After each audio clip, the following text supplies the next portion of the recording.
Well, Kate Frenzy has returned. But we're kind of in a new set now. How do you like it? We may be in a new set, but that doesn't mean that the pile is gone. Unfortunately, the pile has gotten bigger.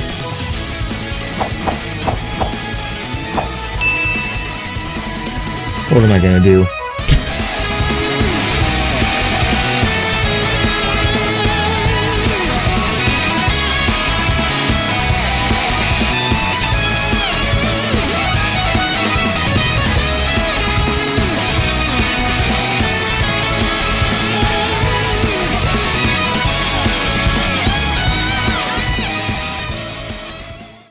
So I've come to the realization that I have a couple of boxes that I do not know what is inside of it, and that has me curious to figure out what is in the box.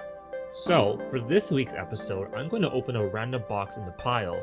That's that one over there, or maybe that one. I don't know. Let's just try opening up. I'll grab this one. Okay, so I have no idea what's in this box. So let's just open it and just see who it is. Because there are figures that I have in my pile that I have never looked at yet because during different moves, I just haven't had a chance to open them. So let's get to the unboxing. This could be Attack on Titan. It could be a Gundam maybe. I don't know. It might be an anime. It might be a Transformer. Who knows? I have no idea, honestly. I buy so many figures nowadays that I've lost track, and that kind of frankly scares me. And this one's from Ami, and we have this little sheet. They're in their nice yukatas for the summer festival, looks like. So this must have came to me sometime in summer. I'm not sure which summer. Oh, hey, sick! Okay. Today's episode, oh my goodness, is going to be Black Widow from Avengers Endgame. Just when you have hot toys in boxes and you just completely forget that you have them, that's kind of scary, hey? Because it's like $250 some that you're just like, oh, I forgot I had this. Let's open this up and get onto the box. Oh my god, Natasha. Let's see how much information I remember about Natasha. Okay, so she comes in this plastic bag. How did you guys like the Black Widow movie? Did you like it? I felt like the first time watching it, it was just okay. When I watched the second time, I feel like I really enjoyed it much more than the first time. I think because I just like the idea of Natasha having her own adventures.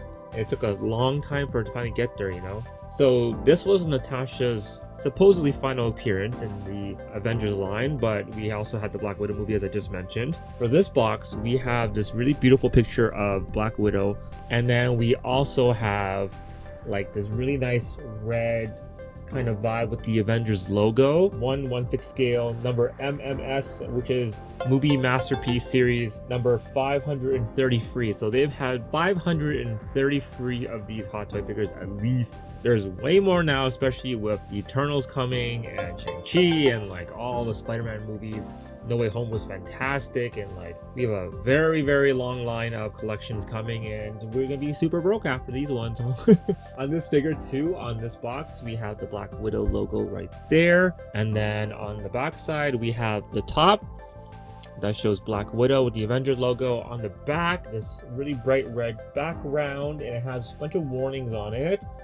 The Black Widow scale and hot toy represents, so that's pretty much what the back has to offer, and then the side as well is the same thing on the other side, so it just says Black Widow. The bottom, Avengers Endgame, and then this is just the sleeve in the front, so it's like a book cover almost, so you just kind of slide this out. And then for this box, we have this really clean looking box like this. We have Natasha's window in the front there. Kind of hard to see with all the glare from all my lights, but there you have her. And then on the sides, they're all the same. Top and bottom are the same as what you saw outside the box. And back here we have like the Avengers logo, the cast and crew, basically all the designers, Howard Chang, JC Hong, Their Instagrams are fabulous. If you want to check out like the process behind them, something they post like behind the scenes of the figures that they're building, so it's really fun to see that. So it has that whole widow motif going for it. So I think in general, the box, it's a pretty clean box and it's not too bad. I'll still go give it like a 9 out of 10. The box is pretty clean. Like in general, it's a good box. Okay, so let's move on to the packaging. So for the packaging, we're just gonna open her up. I have so many hot toys that I have just not even opened, and it's kind of sad because I have like different characters hiding in my background behind me with like, especially the amount of Captain Americas I have hiding in my back. It's kind of silly.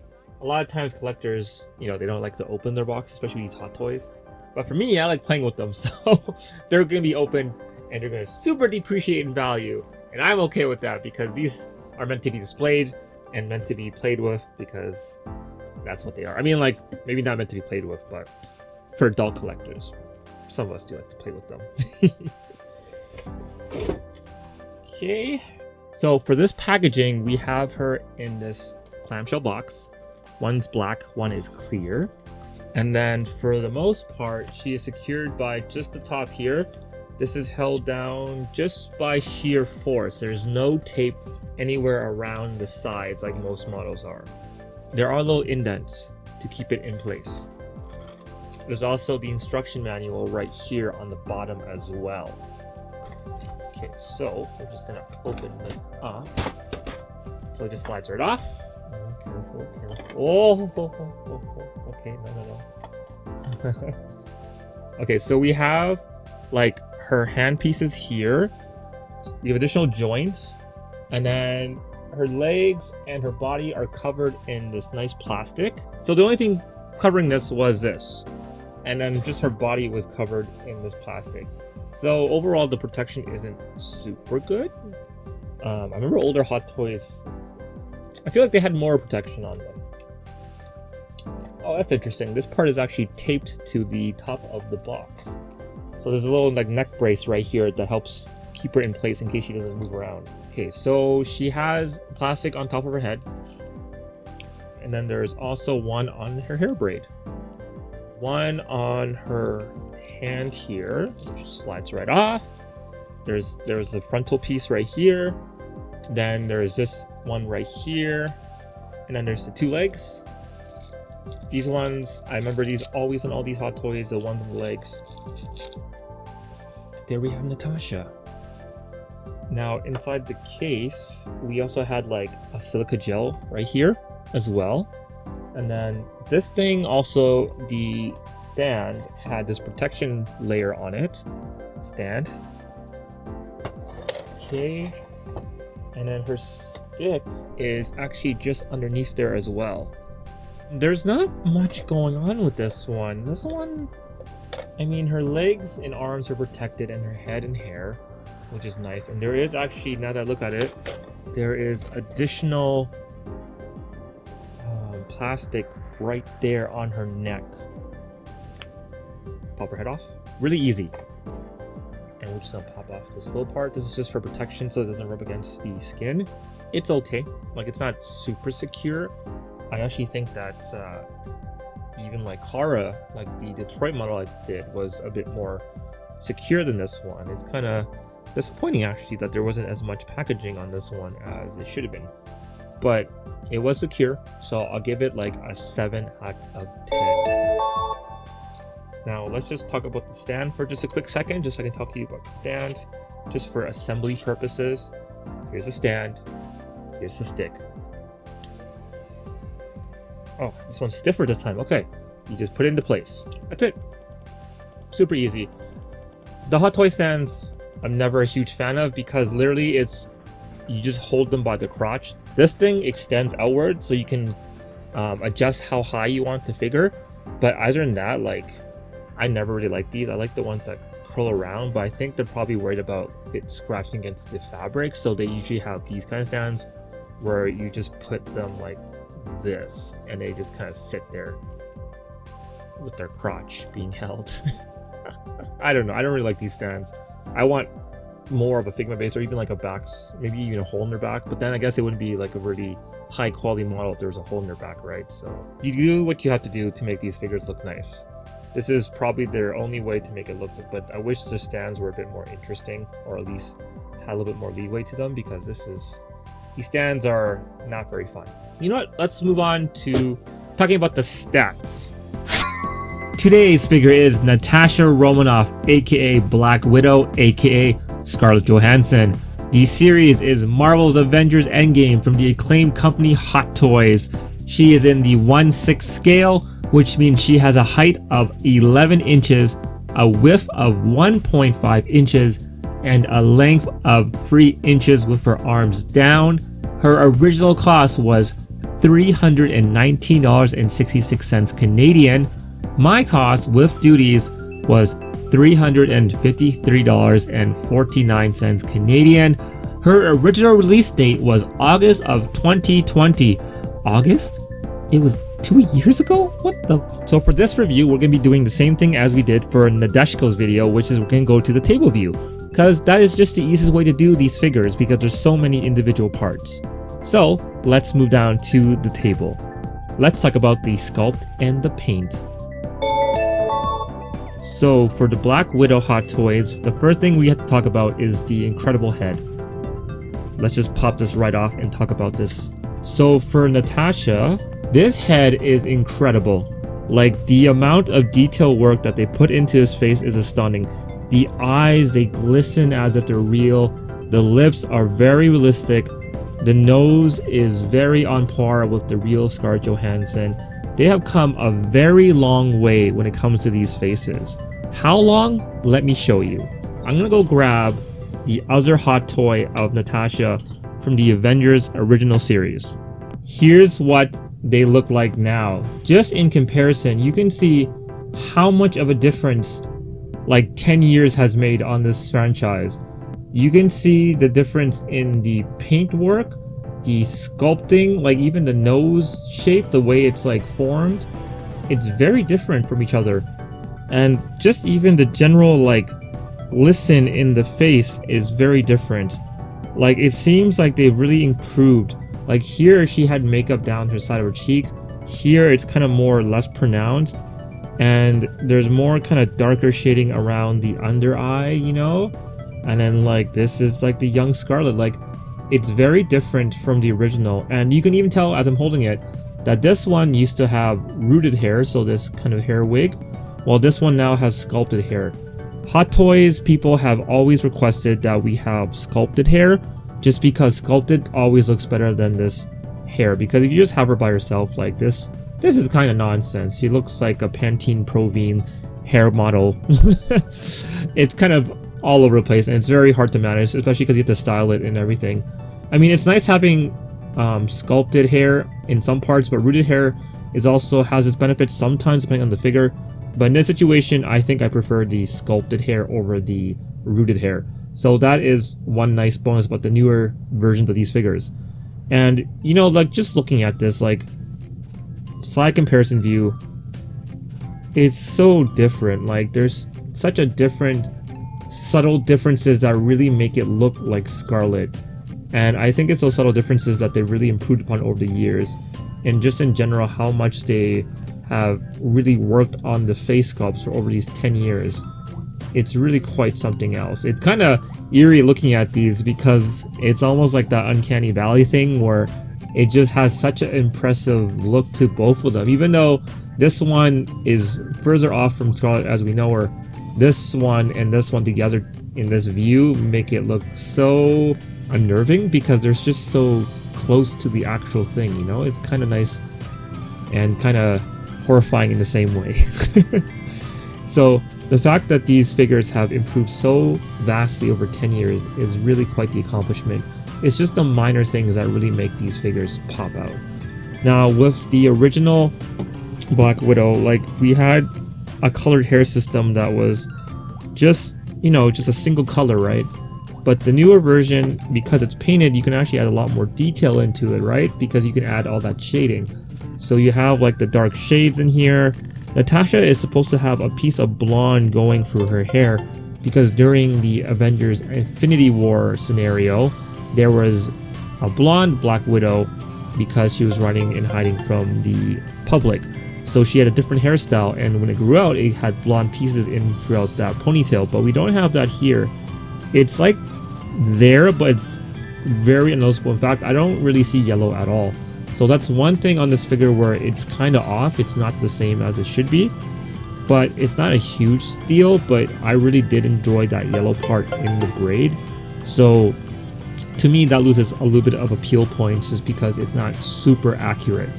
Now for the hair though, like the amount of line work in like sculpting in here is impressive. There's so many individual lines and it's such a nice clean looking head sculpt. It's really quite impressive. Now the lipstick is beautiful. It's got that nice sheen on it. The makeup is really light and minimal. They seem to have added like a dark shadow underneath her eye to kind of emphasize her like worn out look, because in the movie Natasha's been going on for like 5 years alone doing the task of basically the Avengers leader. So like she had a lot of work ahead of her, and this really kind of shows you that she's been under a lot of stress, because like you see those dark lines now. It also really emphasizes the cheeks on Scarlett Johansson. The best way to look at this model, I think, is this view right there, like just the upper view. Like I feel like that really looks like Scarlett.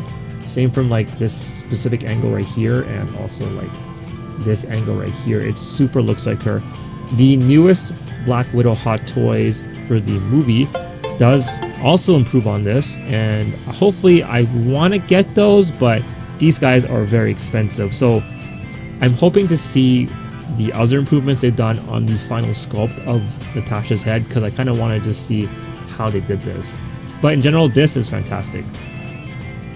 Okay, so and the bottom part here just has that little hole that you just pop right onto the socket. It's actually really easy. Look at that. Like I don't even have to do anything. Okay, now for the figure. This figure's body. Okay, now in comparison, right? This figure was kind of long and slender, while this one has more of a wider body. It's nicer to see this because it feels like over the years, Black Widow's body type has gone from being long, slender, and angular to more like fully rounded out and more muscular, which I really do like. I do think though, however, the torso on this is a bit longer than it should be. It feels like her body is kind of slightly too long, because I think if I just compare this, is it about the same? Like yeah, even like you see the body types here, like the butt on this is really pronounced, right? Because remember, every time people were talking about Black Widow, it's always about the ass, right? Like wow, the ass is so pronounced. This one is actually a little bit toned down. It's not as like full, so they definitely changed the body types between these hot toys. You know, I guess they were both always super long. For all these models, they use kind of like the same body types. They do kind of adjust them. Like for instance, Chris Evans' body has like a unique bigger body build because Captain America's body was a bit bigger than the rest of everybody, so they made a specific body for him. I'm not sure if they use the same female body type for all the other females. This is the original Avengers costume, right? This is the new one. Her costume went from basic jumpsuit to like this amazing pattern detailed textured work. I love all the detail work that goes into these Marvel figures over time.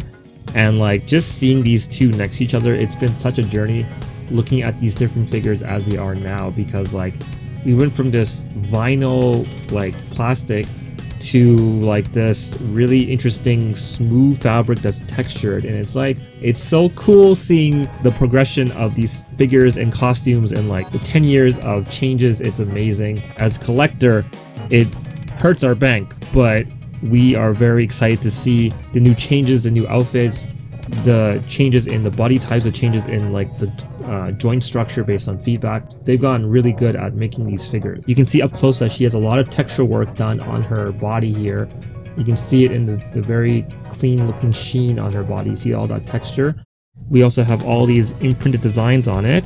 Now this suit isn't as fun as the final Black Widow suit, which is actually the suit before this suit if you think about it, because it's a prequel to Infinity War. But compared to the Ultron outfit that was like glowing neon lights, the whole purpose was because, you know, they're going on stealth missions, but I feel like the design could have been a lot more interesting. At least add some more red or something. Like, you can only do so much with basic black. You have to really work hard on intricacies of designs when it comes to these different patterns on her body. The texture work here, the line work on the glove, minimal like belt on her arms right here, the shoulder armor time mechanism that Tony came up with on her hands. The other hands here also have it as well. That's kind of gunmetal finish to the belt, which makes it look really nice and clean. We also have the holsters for the guns. Let's check out the joints. Surprisingly, a lot of movement in this. You can go kind of up. Like, that's as far as you can really go. You can't really go any higher than that. This one, when it comes to fabric on figures like this, it kind of becomes restricted, especially when it's this kind of like leather vinyl thing, because you don't really have any option to go really high up because it kind of feels like you're going to break the fabric. And this is a thing I mentioned about in other Hot Toys or like 1/6 figures, where if you have fabric that's like this and you leave it like this for a long time, this part right here, these wrinkles will accumulate and it will actually start to deteriorate, because having a fabric kind of scrunched up the entire time, it kind of gets worn over time and might leave a little bit of damage to the paint or even the fabric. So for me, I always tend to just keep them as they are like this, because I don't want to damage the fabric. I want to keep these intact as much as I can. If you are going to be posing these models, they recommend that you do change the positioning of their body parts every once in a while so they don't have that damage done to the fabric. This elbow joint is like this, and then there's a long L shape right here. You need to have this in order to move her arm in a really nice smooth motion. But as a figure though, that's some wacky looking elbow, right? It's like a hard line like that. And this is the trade-off when it comes to articulation versus artistic integrity, right? Can she twist? Oh, she can't really twist either. I should mention her area here, her breasts, they are squishy. Because this part, like the skin, like the texture wise, like these parts are hard right here, like her arms and stuff, and her thighs are hard too. I guess that's just for like realistic nature, and I'm sure there's people out there who have requested for squishy breasts. Wait, hold on. Is the butt squishy too? The butt's squishy too. So it's got some padding here too. It doesn't come out very often, but with the 1/6 figures it does. The 1/6 bodies, sometimes these are hollow.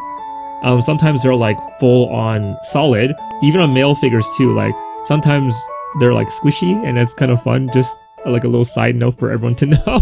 The shoes on Hot Toys always don't really look that fantastic. They're always kind of plain because they're just one solid empty piece. Can this come off? No, it can't.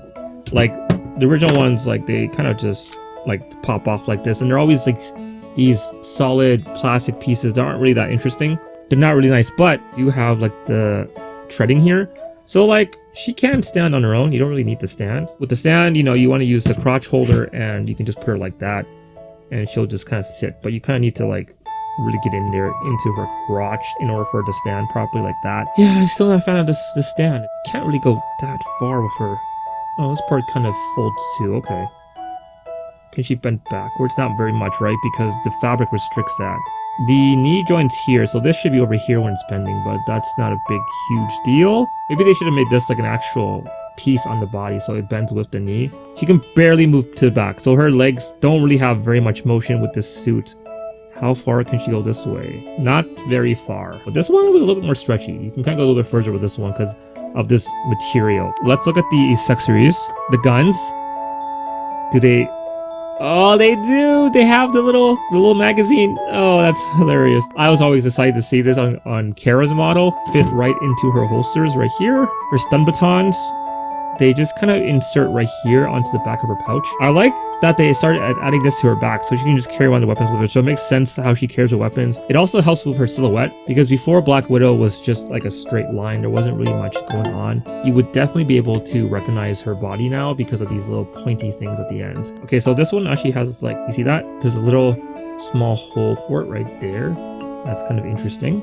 This is a punching hand, a gun hand, whole trigger hand. Hey, they're such little pistols. They're so tiny. So the fingers being a little bit more malleable makes it so I can adjust them however I like. You know, when she only has one set of face like this and she's pointing her gun at you, You don't really feel timid, do you? This face is a very particular face. It's not angry, it's not sad. It just looks like she's thinking.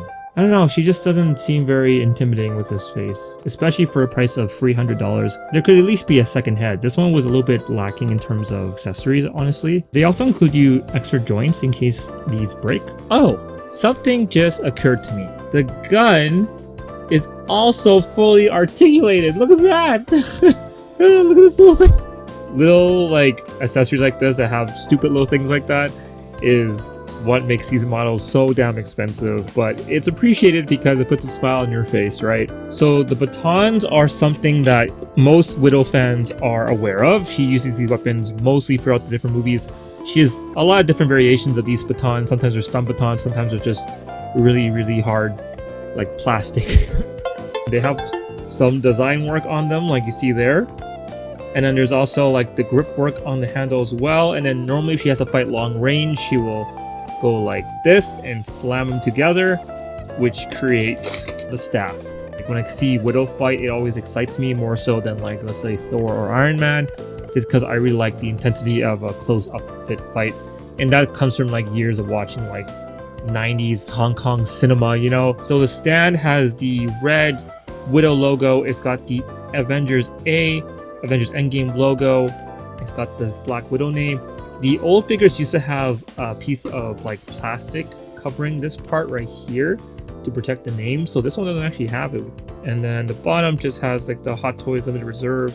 And it actually has a little bit more of these pads here, which helps keep it grounded.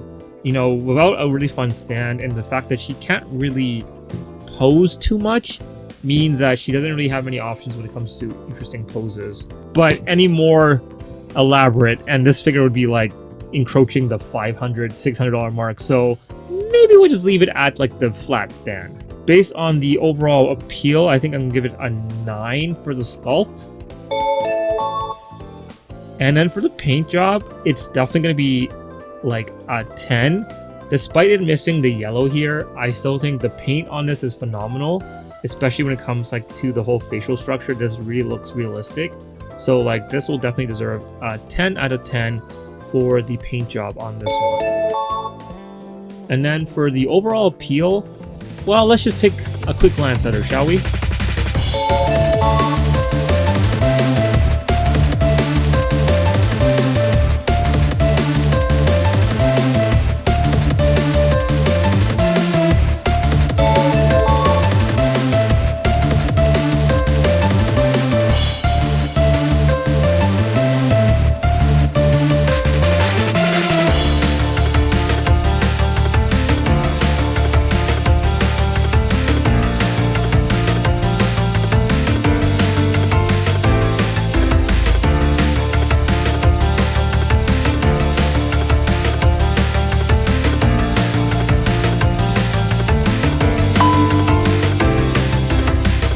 Okay, so that does it for this week's episode. I hope you enjoyed this week's episode of Cate Frenzy.